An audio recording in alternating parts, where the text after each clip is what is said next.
la charla de la reunión de cirugía de columna. Voy a empezar con un caso clínico, es un caso clínico real. Tenemos una paciente de 30 años. Ella trabaja como traductora oficial y tiene los siguientes antecedentes. Desde hace 5 años tiene un diagnóstico de dermatomiositis y se encuentra en manejo con reumatología, con ciclosporina y uso crónico de esteroides.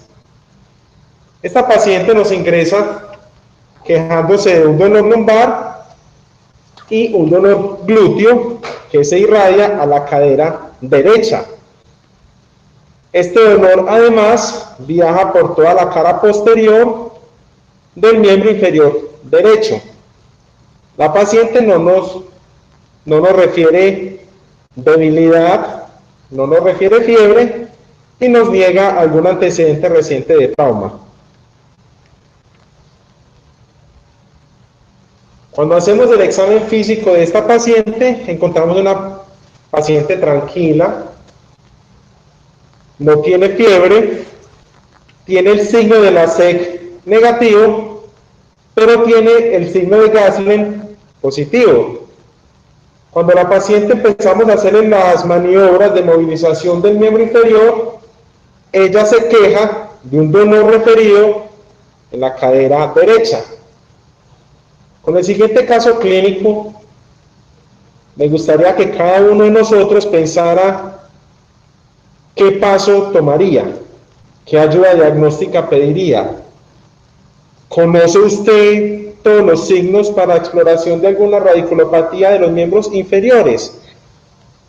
¿Está de acuerdo en enviar a todo paciente con dolor con sospecha radicular resonancia magnética?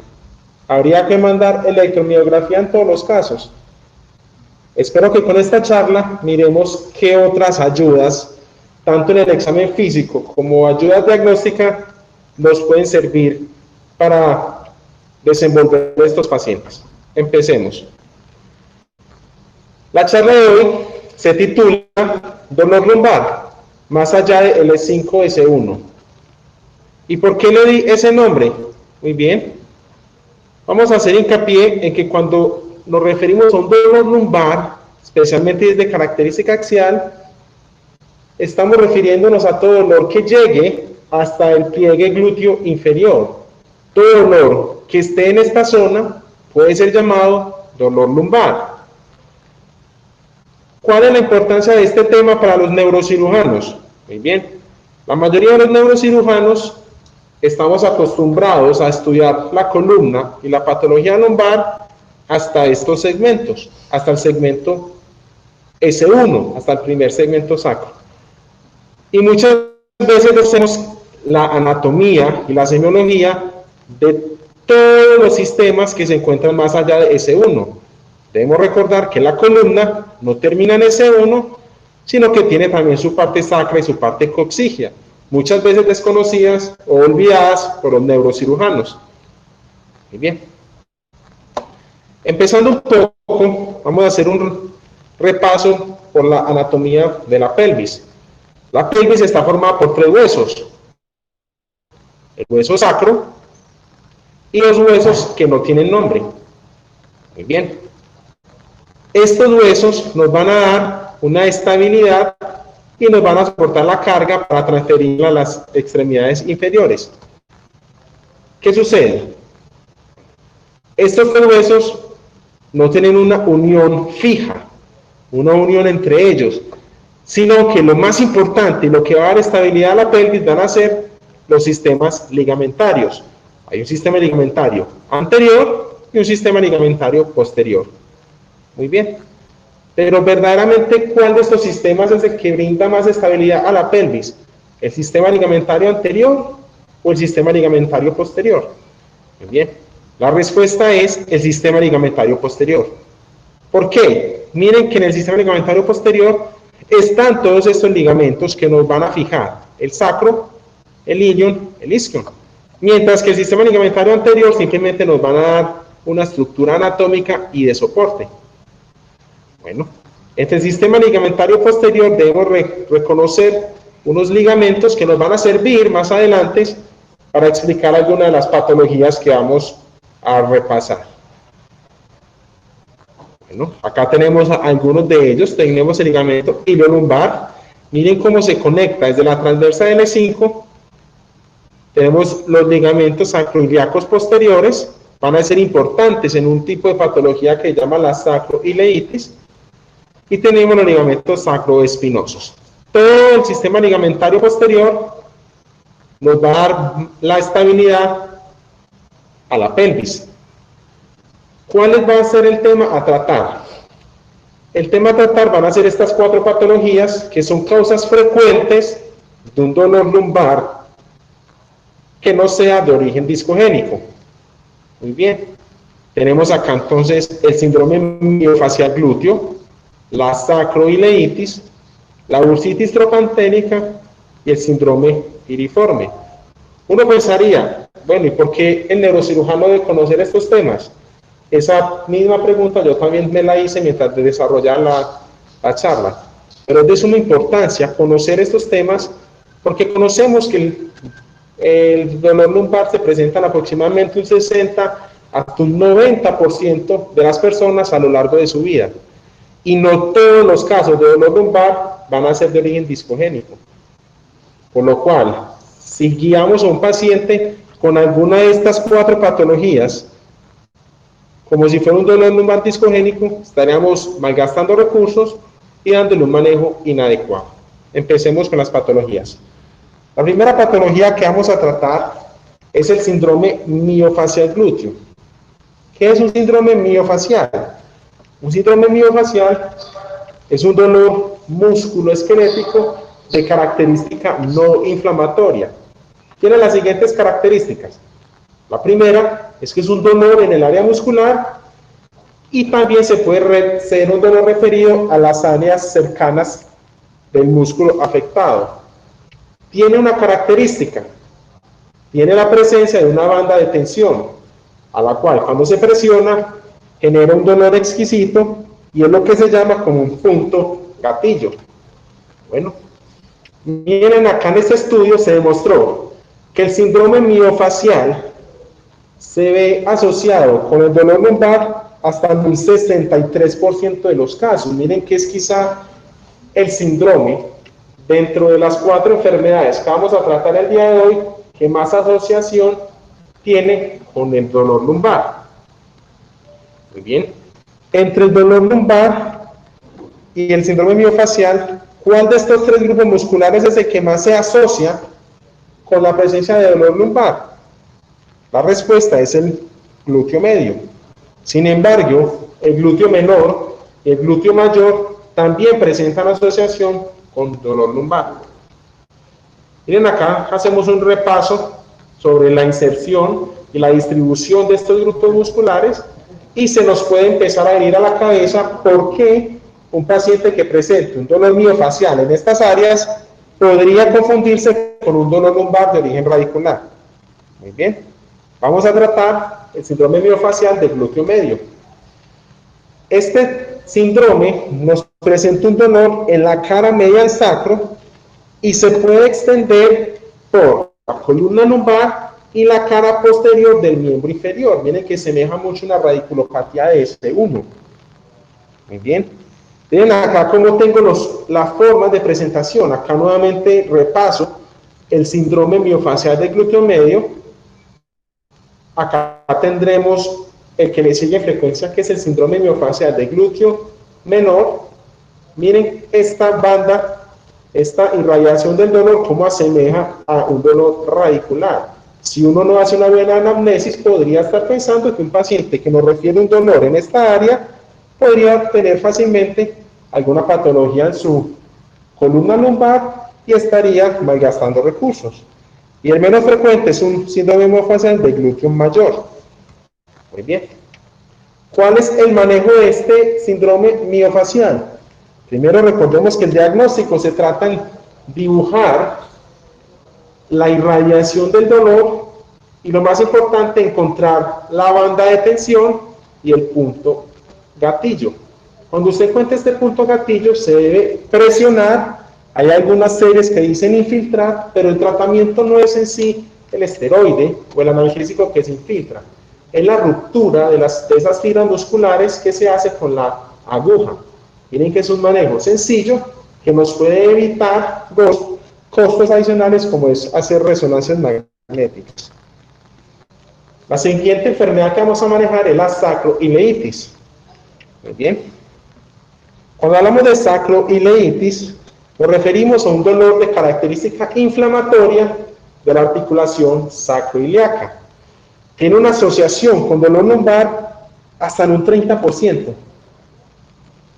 Miren que uno pensaría que la sacroileitis de estas 4 enfermedades sería la que más asociación tendría con dolor lumbar, pero miren que está en segundo puesto. Cuando hablamos de la articulación sacroiliaca, estamos hablando de la unión del sacro con el ilíaco. Muy bien. Esta unión, esta articulación, solo en su tercio anterior tiene líquido sinovial. Los 2 tercios posteriores van a depender del complejo ligamentario posterior. Estos ligamentos ya los hemos visto, vamos a repasarlo. Tenemos el ligamento iliolumbar, el ligamento iliosacro, los ligamentos sacrotuberosos van a ser los que nos van a dar la estabilidad de la pelvis. Esta articulación sacroiliaca va a estar inervada por ramas desde L4 hasta S4.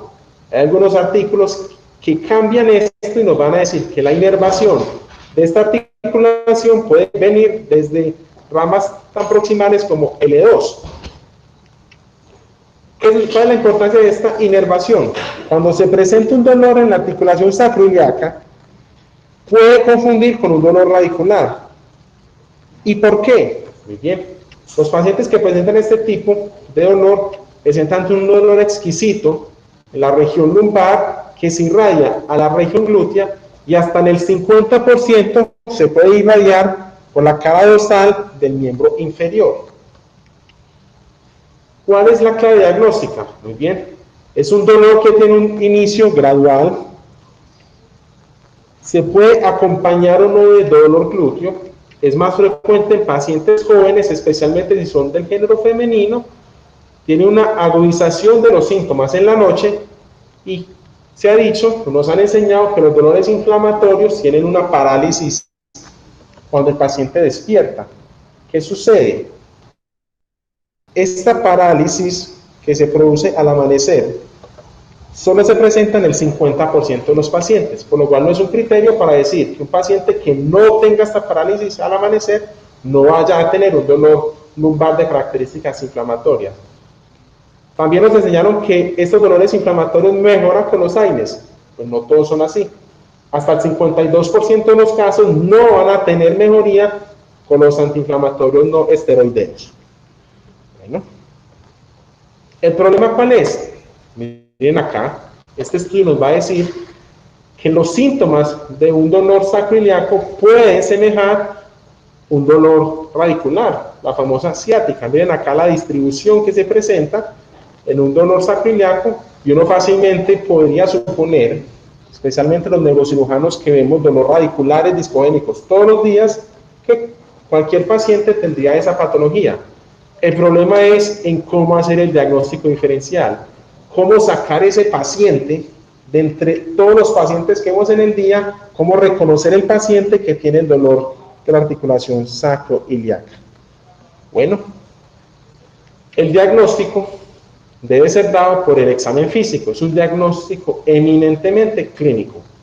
Y las ayudas diagnósticas, especialmente la resonancia, van a hacer eso, ayudas, simplemente diagnósticos de soporte. Bueno, vamos a hablar de algunas maniobras para el diagnóstico del dolor sacroiliaco. Está la más famosa, la que más conocemos, la maniobra de Patrick. Miren cómo este médico está acá hablando de las articulaciones sacroiliacas, haciendo abducción y una flexión de la cadera, buscando generar dolor en esta articulación. Uno pensaría que esta es la maniobra que más sensibilidad y más especificidad tiene, pero miren acá, este estudio nos buscó entre las maniobras para el diagnóstico del dolor sacroiliaco que la sensibilidad de la maniobra de Patrick es del 70%, y tiene una especificidad muy baja, de un 13%, por lo cual no es recomendado seguir usando esta única maniobra para hacer el diagnóstico del dolor sacroiliaco. Tenemos esta otra maniobra, la maniobra de Gasler, ¿de qué se trata? Muy bien, tenemos un paciente acostado, le pedimos que flexione su cadera, a la vez vamos a decirle que haga una hiperextensión de la cadera sospechosa, buscando ¿qué? Generar acá tensión sobre la articulación sacroiliaca, para ver si se genera dolor. En este mismo estudio se encontró que esta maniobra tiene una sensibilidad y una especificidad mayores al 0%. Miren que es más fácil y más seguro usar esta maniobra diagnóstica que usar simplemente la maniobra de Patrick. Y tenemos el Faber test. ¿En qué consiste este test? Hacer flexión, abducción, rotación externa y extensión de la articulación sacroiliaca que tenemos sospechosa. Miren cómo nos tiene una especificidad también muy alta.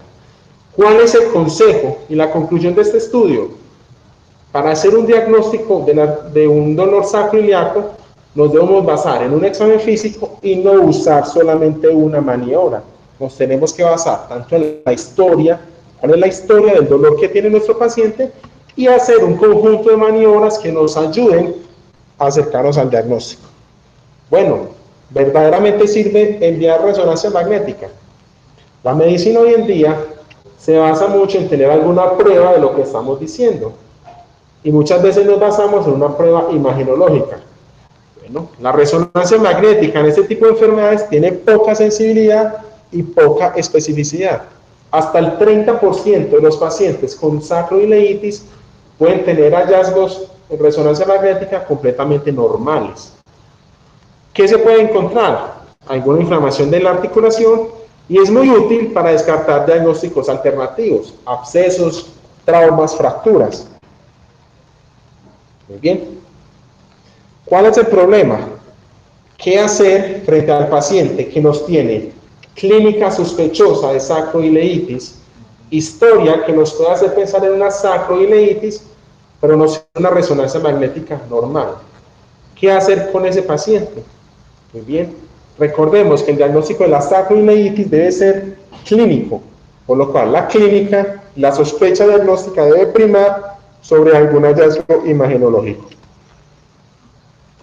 La tercera enfermedad que vamos a tratar es la bursitis trocantérica. Muy bien.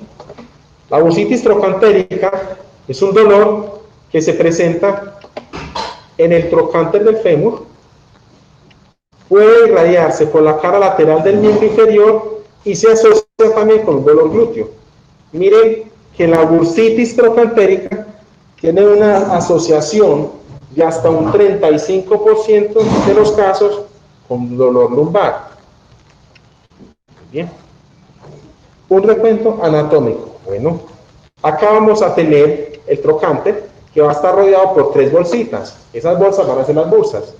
La bursitis trocantérica se presenta en la bolsa más pequeña, que va a ser la que va a mediar los movimientos entre el ligamento del glúteo medio y el glúteo mayor. Muy bien. ¿Cuál va a ser la clínica del dolor de una bursitis trocantérica y por qué se podría confundir con un dolor lumbar? Bueno, miren que tiene un dolor lumbar, un dolor glúteo que se puede irradiar por la cara lateral del miembro inferior. ¿Cuál es la clave? La bursitis trocantérica presenta un dolor exquisito a la palpación del trocánter afectado. Bien, miren acá cómo es el patrón de dolor de una bursitis trocantérica y cómo fácilmente, si no conocemos esta enfermedad, si no conocemos la semiología, podríamos sospechar de alguna enfermedad de la columna lumbar, especialmente una enfermedad discal, y estaríamos dejando escapar el verdadero causante del dolor. Muy bien. Este estudio nos va a decir lo siguiente: la bursitis trocantérica es más frecuente en mujeres. Además, hay que sospecharla siempre en los pacientes que tengan un dolor lumbar crónico de más de 3 meses de duración. ¿Por qué nos dicen esto? Este estudio buscó pacientes con dolor lumbar que les hayan hecho bloqueos radiculares y resonancias magnéticas. Sin embargo, a partir de la resonancia magnética no se encontró alguna estructura anatómica discal que nos causara este tipo de dolor. Y a pesar de haber sido infiltrados para este tipo de dolor radicular, no mejoraron. Por lo cual es de suponer que si el paciente lo está manejando como un dolor discal y no mejoró, fácilmente la causa no era un dolor discal. Y se encontró que hasta en el 30% de los casos esos pacientes tenían una bursitis trocantérica. Bueno, miren acá cómo nos van a hacer el diagnóstico. Miren acá el 100% de los pacientes que tenían un dolor exquisito a la palpación del trocánter tenían en realidad una bursitis trocantérica y no un dolor lumbar de origen discogénico. El dolor se irradia en la pierna hasta un 64% de los casos y se asocia con parestesias hasta en un 26% de los casos. ¿Cómo se hace el diagnóstico? Muy bien, tenemos estas dos maniobras. Tenemos el test de permanecer parado en una pierna durante 30 segundos. Si el paciente no es capaz de resistir esta presión, tenemos que tener la alta sospecha de que estemos frente a un caso de una bursitis trocantérica. Y el otro test, que se llama el test del jump sync, ¿en qué consiste? Tener el paciente acostado y hacer una presión sobre el trocánter sobre el cual tenemos la sospecha diagnóstica. Si el paciente presenta un dolor exquisito, a esta palpación se dice que tendría la sospecha de una bursitis trocantérica. ¿Por qué se llama el signo de jump? Muy bien, porque al hacer la presión el paciente no es capaz de soportar este tipo de contacto con el trocánter afectado y dice que saltaría de la camilla. Muy bien, vamos a ver cuál es la utilidad de estos test clínicos para el diagnóstico de una bursitis trocantérica. Muy bien. Miren acá el valor predictivo positivo del jump sync test hasta de un 83% y el test de sostenerse en una pierna tiene un valor predictivo de un 100%. Sería bueno que nos hagamos un análisis cuántos pacientes hemos palpado más allá de la columna lumbar y nos hemos ido a sospechar que tal vez este dolor lumbar no sea en realidad de origen discogénico. El cuarto y último tema a tratar en este tipo de patologías es el síndrome piriforme. Muy bien. Vamos a ver que el síndrome piriforme es un dolor que se va a irradiar por la cara glútea y se puede irradiar también por la cara dorsolateral del miembro inferior. Se asocia a un dolor lumbar hasta en un 8% de los casos. Vamos a recordar la anatomía. Vamos a tener en cuenta dónde es un punto de inserción sacra, en la escotadura ciática mayor, porque es importante el ligamento sacrotuberoso y el foramen ciático mayor. Muy bien, miremos acá. Es una vista posterior. Vemos sacro, hueso sin nombre. Muy bien, este es el músculo piriforme. Tiene su inserción proximal desde S2 a S4 de la cara dorsolateral del sacro. Va a pasar a través del foramen ciático mayor, esto, entre la escotadura ciática y el ligamento sacrotuberoso. Y se va a insertar acá en la cara medial del trocánter del fémur. ¿Por qué es importante? Muy bien. Miremos acá nuevamente una vista dorsal de la pelvis, cómo este músculo pasa a través de él el nervio ciático. Con lo cual, si hay alguna hipertrofia, algún trauma que genere un hematoma, este músculo podría comprimir el nervio ciático en su porción proximal. ¿Cuáles podrían ser las causas? Muy bien, alguna hipertrofia muscular vista generalmente en atletas de alto rendimiento cuando están en periodos de preparación para alguna competencia, miositis osificante en pacientes con alguna enfermedad autoinmune, fibrosis muscular y el trauma. ¿Por qué el trauma? Nuevamente, si se produce un trauma en esta región, se podría disminuir este espacio por la presencia de un hematoma. Y este hematoma comprimiría el nervio ciático en su rama proximal. ¿Cuál es la clínica? Bueno, es un dolor que es de característica insidiosa, un dolor lento, subagudo, es exquisito en la región glútea, se agudiza con la palpación del área afectada o con maniobras que nos generen compresión del nervio ciático con el músculo piriforme. Y mire, se puede irradiar a la región posterior superior del miembro inferior, asemejando un dolor radicular. Bien. ¿Cómo se hace el diagnóstico? Es de utilidad la resonancia magnética para diagnosticar un síndrome piriforme. ¿Tiene alguna utilidad el uso de la electromiografía? ¿Qué tan útiles son las maniobras del examen físico? Muy bien. La resonancia magnética debe ser usada principalmente para descartar diagnósticos diferenciales, especialmente un dolor de origen radicular que sea por alguna hernia de disco. Y en segunda instancia debemos ver si hay cambios en el músculo piriforme o hay algunas anormalidades anatómicas del nervio ciático. Bien. En este estudio que salió publicado en Journal of Neurosurgery, en la sección de columna, nos van a mostrar, miren acá, cómo el dolor radicular no discogénico, hasta en un 68% de los casos, fue por un dolor, por un síndrome piriforme. Contrario a los antiguos artículos que ya habíamos dicho que sería hasta un 8% de los casos. ¿Qué nos van a decir? ¿Cuál es la utilidad de la resonancia magnética? Bien, acá en este cuadro A vemos cómo el músculo piriforme del lado izquierdo estaría hipertrofiado en comparación con el del lado derecho, pudiendo generar alguna compresión del nervio ciático en su región proximal. Muy bien. Otro signo importante que encontraron, alguna hiperintensidad del nervio ciático cuando pasa por la escotadura ciática mayor. ¿Cuál es el valor? Muy bien. Si tenemos un paciente con la clínica de síndrome piriforme, sumado a estos dos signos de resonancia magnética, tenemos una especificidad de un 93% y una sensibilidad de un 64% para hacer un diagnóstico de síndrome piriforme. Bien. La electromiografía.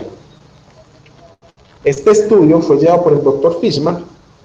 Buscó relacionar un aumento en la latencia de reflejo H en peroneal o tibial cuando se hace en la posición de FED. Ya vamos a ver más tarde esta posición porque es importante para el diagnóstico. ¿Qué encontraron? Bueno, si tenemos un aumento en el potencial de acción y en este reflejo H, en este tipo de maniobra viene como tener una especificidad y una sensibilidad muy alta, pero este estudio no tuvo una adecuada aleatorización ni fue muy estricto en decir dónde se ponían los materiales de electrodiagnóstico.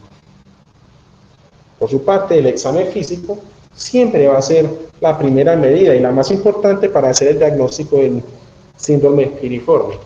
En acá esta posición, ¿qué está haciendo el paciente? Lo tenemos acostado de lado.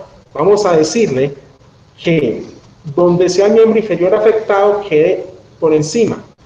¿Listo? La rodilla va a tener contacto con la camilla y vamos a decirle al paciente, presionando con la rodilla la camilla, levante su cadera. ¿Buscando qué? Generar alguna compresión del nervio ciático en su porción proximal con el músculo piriforme. Otra maniobra va a ser esta.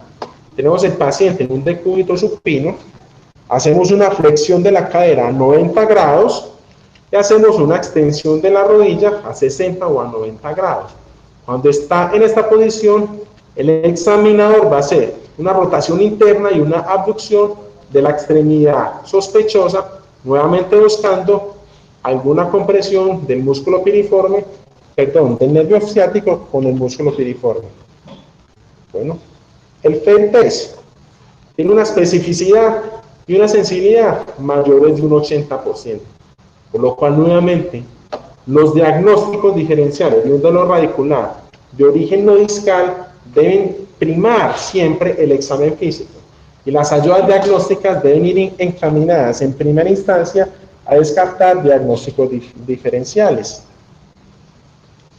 Resumiendo, el dolor radicular el dolor lumbar y el dolor glúteo, miren cómo les he mostrado en la mañana de hoy 4 enfermedades diferentes que nos pueden hacer sospechar que no todo dolor, que nos llamen a interconsulta, nos tenemos que enfocar solamente en la región lumbar L5-S1, en algún dolor de origen discal. ¿Cómo vamos a llegar al diagnóstico? Bueno, el estudio de todo paciente debe ser como esta escalera. Tenemos que dar un primer paso, conocer los antecedentes personales de nuestro paciente, conocer diferentes maniobras para el examen físico, no quedarnos solo con la maniobra del signo de la SEC, conocer cuándo están recomendadas las ayudas diagnósticas, cuál es su verdadera utilidad para paso a paso ir llegando hacia un diagnóstico claro y oportuno. Bueno, el caso que les comenté, a esta paciente se le solicitó una resonancia simple y contrastada de la pelvis, se le mandó un hemograma y PCR porque tenía el signo de Gasner positivo. Recordemos que les mostré que tiene una especificidad y una sensibilidad mayor del 70% para un dolor de la articulación sacroiliaca. Se le colocaron AINES y tuvo una mejoría marcada de su dolor con el uso de estos antiinflamatorios. Bueno, veremos acá una resonancia magnética. Miren que no se ve ninguna hernia que nos esté comprimiendo alguna raíz nerviosa. Y miremos acá, como en esta articulación sacroiliaca se puede ver una hiperintensidad en el STIR que nos puede hacer sospechar de que la causa del dolor de nuestra paciente sea un dolor en la articulación sacroiliaca. Sin embargo, voy a hacer hincapié en que el diagnóstico de una sacroileitis no está dado por la resonancia magnética, no existe un gol estándar diagnóstico, pero hasta un 30% de los casos pueden tener hallazgos completamente normales. Bueno, eso es todo lo que tenía para ustedes el día de hoy, espero les haya gustado.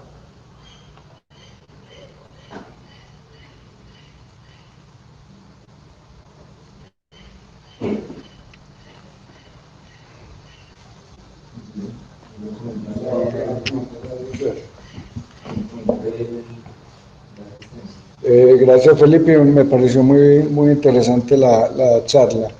¿El doctor Gustavo o Carlos tienen algún comentario?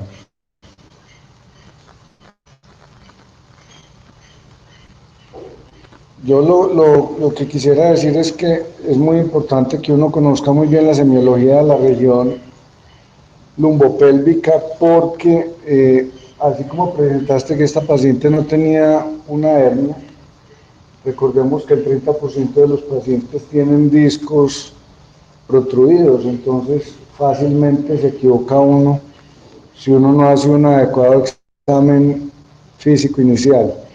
Entonces, a veces es difícil y yo creo que todos nos hemos equivocado operando síndromes del piriforme o la bursitis trocantérica, no tanto porque esa sí es más evidente, pero el síndrome del piriforme sí lo puede confundir a uno mucho.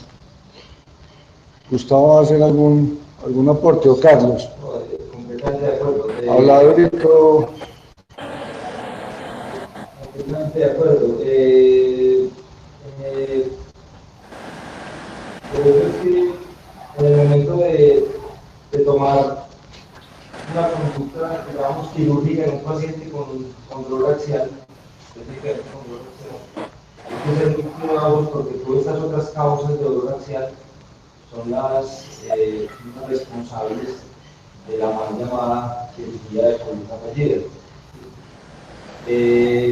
Muchas veces se operan pacientes con espondilitis degenerativas de bajo grado sin indicación, digo sin indicación porque la fuente del dolor es otra, y terminan cayendo en el espalda fallida con un agravante.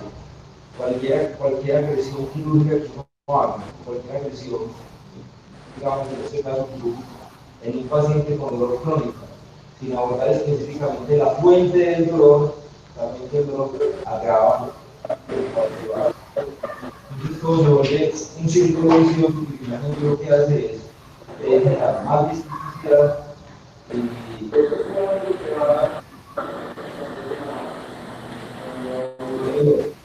entonces, cada vez es más importante. Pero bueno, yo ahí puedo hacer un comentario cuando la sacroiliitis, porque casi siempre pensamos en sacroiliitis y lo que dice es muy cierto, que lo habíamos hablado, la principal causa de dolor, digamos, no es espinal, es los síndromes de dolor glúteos. Nosotros realmente con poca frecuencia lo buscamos, aunque digamos cada vez uno se puede sensibilizar más con este tipo de diagnósticos. Pero casi siempre pensamos en sacroiliitis, con mucha frecuencia pensamos en sacroiliitis, ya es como el diagnóstico que más a la mano tenemos, ¿cierto?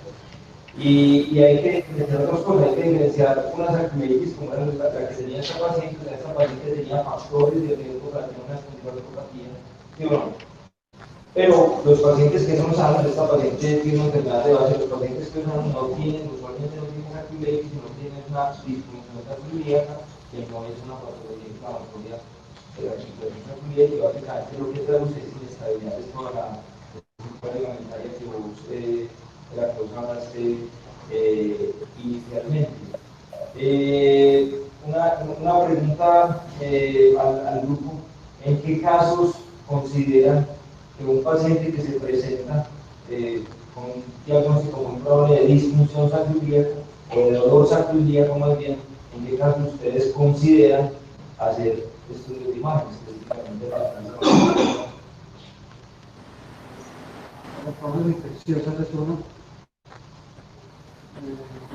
Estamos hablando de disfunción. Vos ya revisaste a la paciente, pensás que no tiene cáncer, pensás que no tiene una infección, es una paciente joven, de 25 años, con un dolor sacroiliaco, vos ya descartaste cualquier otro factor de riesgo para la paciente una sacroileitis, ¿cierto? Digamos que está relativamente tranquilo con los antecedentes, con que tenga algo más que un dolor sacroiliaco, pero ¿en qué caso ustedes consideran que se debe hacer una resonancia? Que no se escucha, están teniendo.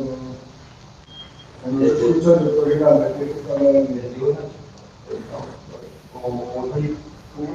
¿En qué casos consideran, en qué casos de dolor sacroiliaco consideran hacer estudios de imagen? Estamos preguntando en qué casos de un dolor sacroiliaco podríamos considerar el uso de alguna resonancia magnética, de alguna imagen, si ya con la historia clínica y el examen físico hemos descartado causas como infecciones o enfermedad neoplásica.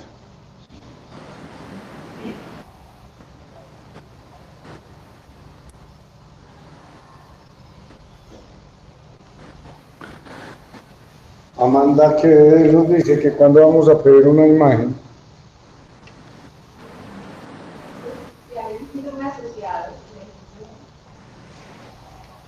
Venga para acá, Amanda.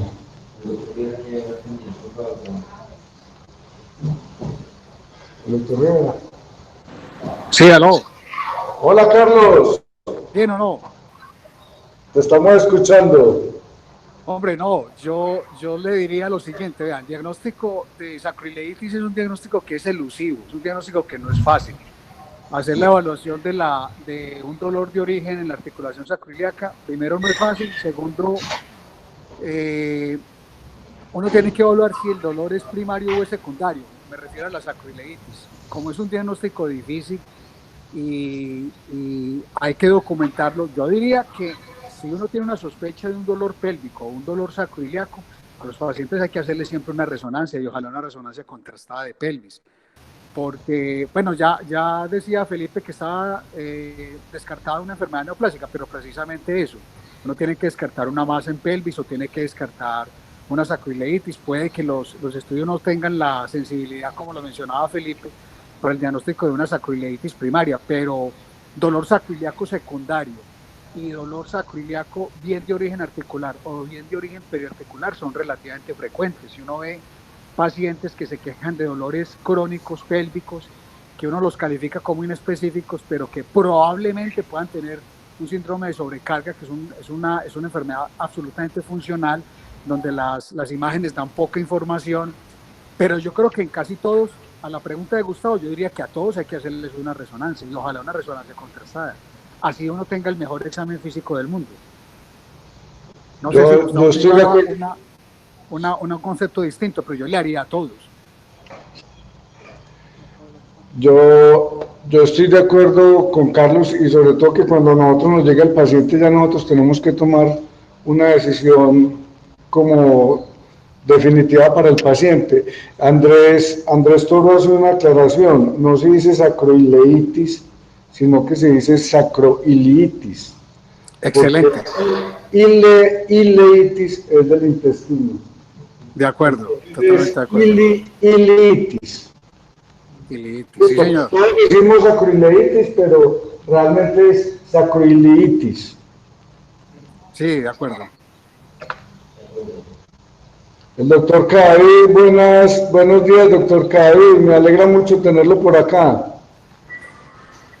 Tiene que abrir el micrófono, doctor, tiene que abrir el micrófono. Activar el micrófono, eso. Buenos días. No estoy muy satisfecho de que la reunión haya llegado ahí, como ya veo más televisión, a otro nivel. Ya se pueden ver todos los que están interviniendo. Veo que hay una audiencia grande, 20 personas. Eso me parece muy bueno. Y otra parte, la conferencia estuvo muy bien presentada. La conferencia estuvo muy bien presentada. Ahí sí, como se dicen a otro nivel. El expositor se apropia y captura la atención, o al menos la mía. Yo pensé que iba a estar muy pensando en otras cosas, pero me parece que temas de abordó de una manera interesante. Y lo otro respecto al tema, yo lo he dicho,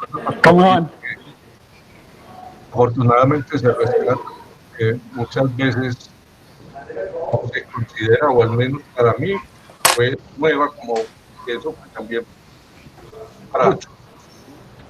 Y hicieron las observaciones del sonido. Los que nos están oyendo o están hablando atrás, no se pierde la intervención. No sé si se vincularan por el celular, se pudiera mejorar el dolor. El tiempo de la presentación fue muy bueno, el tiempo de preguntas, pues, me pareció muy bien. Bueno, eso es todo.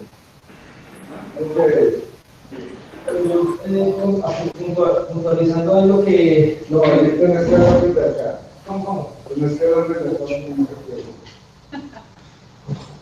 A ver, una pregunta. ¿Qué tal le fue a la paciente? ¿Qué dice ahí? ¿Y cómo se trató? No, puntualizando en lo que comentaba el doctor Rivera, y es que no podemos. Esa paciente que habla con bata. Sí, ella mucho. Sí. ¿Me la regalas, por favor? A ver, una pregunta. ¿Qué tal evolucionó la paciente? Bueno, Irene. Gracias, Irene.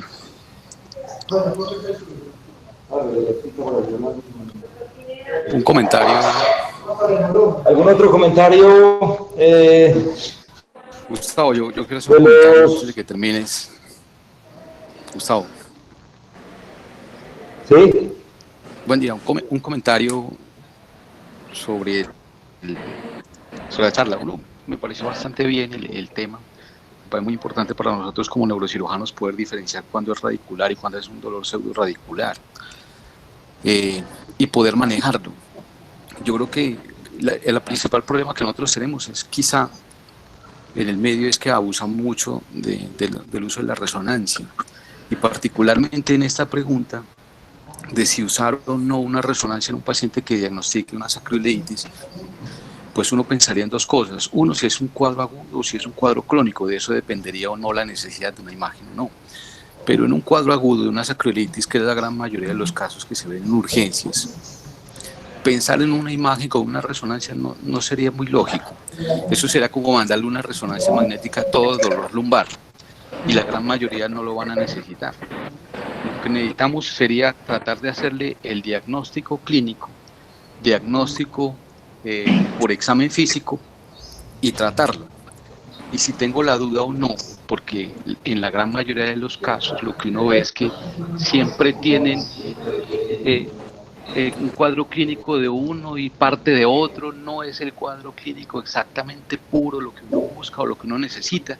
Así es que muchas veces uno lo trata o le hace una prueba diagnóstica, que sería no una imagen, sino un procedimiento diagnóstico, como un bloqueo sacroiliaco. Con eso lo confirma y se trata.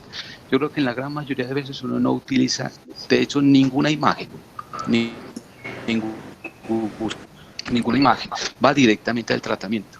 ¿Cuándo utilizar la imagen? Cuando probablemente sea crónico, cuando probablemente sea, considero que el paciente sí tiene una sacroileitis, pero sin embargo es refractario al tratamiento, incluso al procedimiento. En esos casos ya se entraría a pensar en pedir una imagen para confirmar.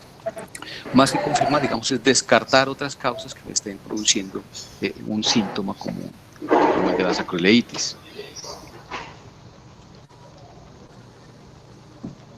Sí, completamente de acuerdo, y eso era lo que yo iba a puntualizar. O sea, realmente hay pacientes que se presentan con dolores crónicos que especialmente mujeres que con mucha frecuencia corresponden a disfunciones sacroiliacas, en los que muy probablemente un test diagnóstico con una intervención analgésica en la sacroiliaca puede ser bastante útil para aclarar el diagnóstico. Sin embargo, yo sí quería de pronto decir que en sacroileitis, especialmente el dolor sacroiliaco en los hombres y que tienen algunos otros factores de riesgo para tener algo más que una sacroileitis, como específicamente una espondiloartropatía, no debemos perder la oportunidad de hacer el diagnóstico de ese tipo de patologías, porque sí vemos muchos pacientes que se quejan de dolor sacroiliaco toda la vida o de un tiempo de evolución significativo, y no nos preguntamos si eso puede tener alguna otra causa. Entonces uno lo revisa un poco más y son pacientes que tienen limitación del movimiento, que tienen restricción para la expansión de la caja torácica, una cantidad de cosas que llevan al diagnóstico de una espondiloartropatía. Y digamos que si hay que categorizar un poco mejor el dolor sacroiliaco, y nuevamente lo digo, especialmente en los hombres, a los hombres los hombres no tienen tanta sacroileitis como las mujeres tienen algunas circunstancias que, digamos, las predisponen más a tener, digamos, inestabilidad de la articulación sacroiliaca, que en general corresponden a disfunciones. Pero en pacientes hombres jóvenes, abran el ojo, busquen otras cosas, porque no se puede perder la oportunidad de diagnosticar algo más que un dolor sacroiliaco.